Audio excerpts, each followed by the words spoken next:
Hey, so we're here with Joshua A. Kashinsky. He is the playwright of The Perfect Bride. It is the third play of the latter series. And Josh, if you could just tell us a little bit about your play. Well, it's a play in 4 parts, all about women and their relationships, and specifically a lot of them having to do with romantic relationships and their relationships to marriage, either themselves getting married or other people getting married. And I was drawn to it because I've been talking a lot with sort of young women actresses whom had been frustrated by the roles they were getting to do, and I thought, boy, it'd be fun to write something for a lot of these folks who I knew.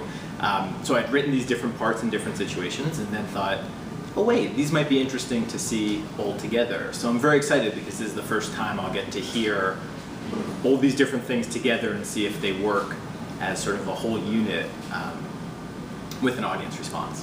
Yeah, because your piece is really essentially, it's like 4 pieces, Right. but are put together. So we'll learn today, do they stand on their own? Are they meant to be together? We'll see. Right.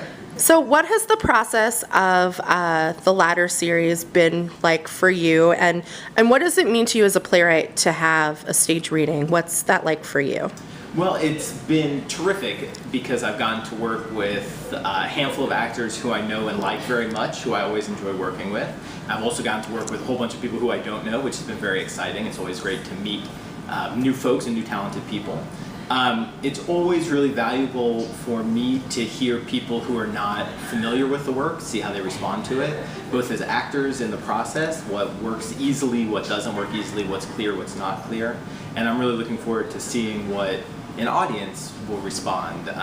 You know, I think some of it's funny, so I'll know right away whether an audience thinks some of it's funny, because you can't fake laughing. But I'll also be able to just sort of see what the general response is. So that's always really valuable because you can think something works in your head, and you can even think that something works in a rehearsal room, but until you get a sense of whether or not an audience responds to it, especially because they're not as familiar with the piece, that's really sort of the next step in knowing what you need to change and what might or might not be working. Cool. Well, we're excited for your reading. We're really excited to have you. And cheers today and to the future of The Perfect Bride. Thanks.